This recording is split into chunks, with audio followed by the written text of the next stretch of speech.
Bonjour tout le monde, Antoine Joubert pour le Guide de l'auto. Journée d'importance pour le constructeur BMW qui dévoile finalement, après 4 ans de dur labeur, le BMW iX3 qui sera commercialisé chez nous au cours de l'été 2026. Ça sera un modèle millésimé 2026, un véhicule qui adopte une toute nouvelle plateforme, une toute nouvelle architecture qu'on verra se multiplier évidemment au cours des prochaines années à travers la gamme BMW tout entière.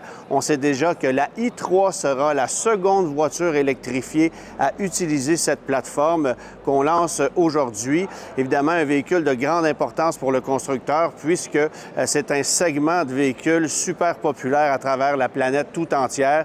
Le véhicule le plus populaire de BMW étant bien évidemment le X3 qui a été récemment renouvelé et qui conserve une architecture traditionnelle pour des moteurs à essence. Alors évidemment qu'ici, le iX3 adopte une plateforme qui lui est propre. On a une technologie également qui est toute nouvelle à bord du véhicule et c'est un électrique qui permettra de régler bien des problèmes et qui n'a rien à voir avec ce qu'on connaît actuellement chez BMW, il faut le souligner.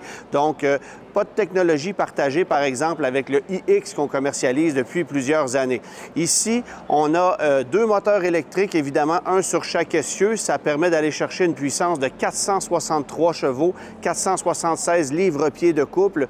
On annonce une autonomie préliminaire à 400 000 ou 640 km. Alors, c'est extrêmement intéressant de ce côté.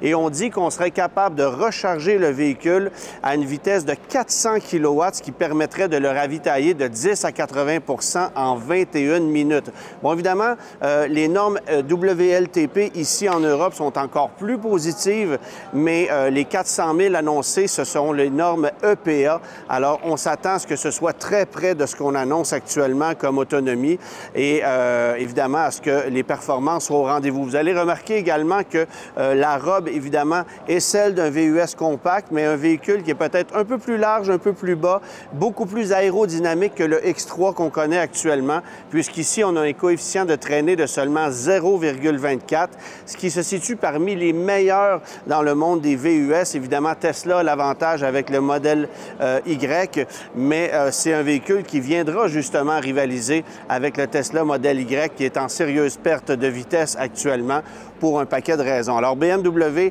entre dans le marché de l'électrique avec un modèle compact pour une première fois. On va le commercialiser en Europe à compter de 69 000 €, sur le marché américain pour un prix qui avoisinerait les 60 000 $ US.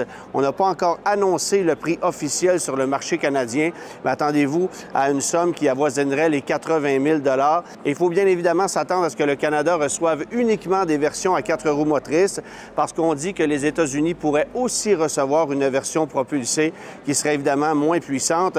On n'a toutefois pas dévoilé l'autonomie et les chiffres concernant cette technologie qui arrivera ultérieurement. Et ce qui est intéressant également, bon, côté design, c'est un véhicule qui plaît énormément. La ligne est typiquement BMW. Vous allez remarquer que la calandre à l'avant qui est pleine reçoit évidemment ces deux, ce qu'on appelle le Kidney Grille, qui est très typique de BMW, très bien intégré. Et vous allez voir ce type de design-là se multiplier sur les futurs produits BMW. Mais on s'attend également à ce qu'on lance des versions haute performance, une version M, par exemple, de ce VUS-là. Et on nous dit que le coefficient de traînée ne sera pas affecté. Évidemment qu'ici, on a l'option des jantes de 22 pouces. Ça viendra de série sur du 20 pouces. Et l'autre élément qu'on a ici qui est optionnel, c'est ce toit panoramique vitré qui n'est pas ouvrant. Alors, si vous optez pour un modèle de base, bien, ça sera un toit traditionnel. Vous pourrez avoir plus de luminosité à bord de l'habitacle avec un toit vitré en option.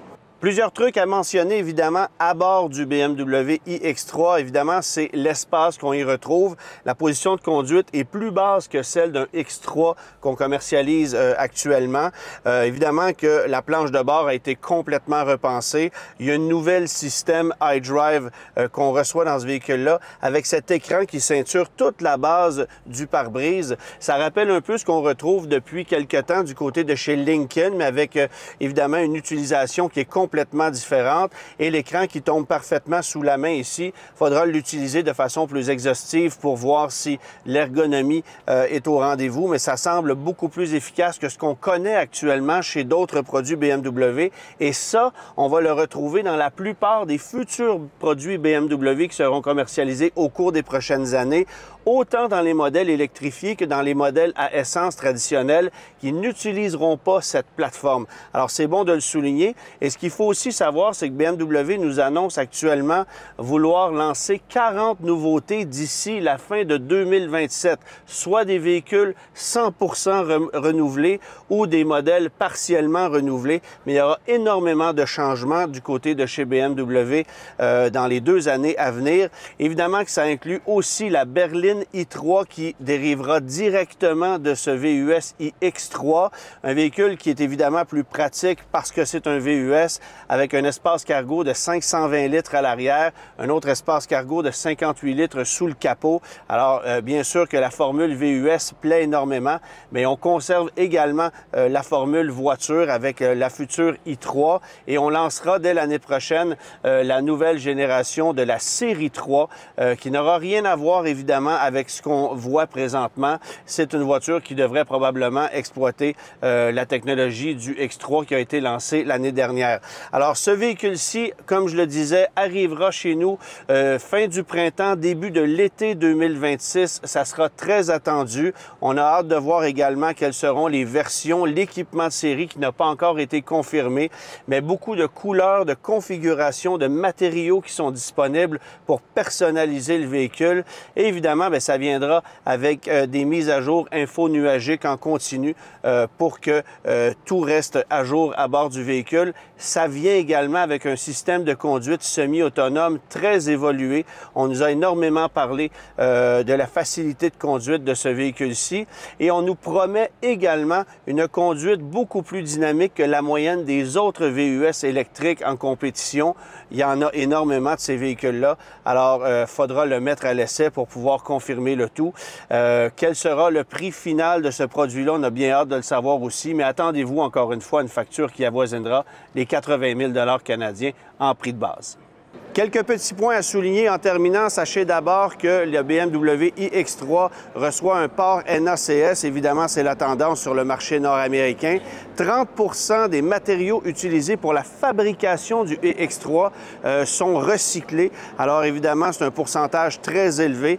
Évidemment, BMW veut pousser la note au niveau d'avoir des véhicules qui sont de plus en plus verts. On espère que ce seront des véhicules qui seront plus faciles à entretenir, à réparer, parce qu'on sait que c'est un problème dans le monde des véhicules électriques. Et autre élément à mentionner, c'est qu'on propose la charge bidirectionnelle ici, c'est-à-dire que vous allez pouvoir alimenter des accessoires extérieurs depuis la batterie haut voltage de votre véhicule. Ça existe chez d'autres constructeurs, mais ce sera la première application du genre chez BMW.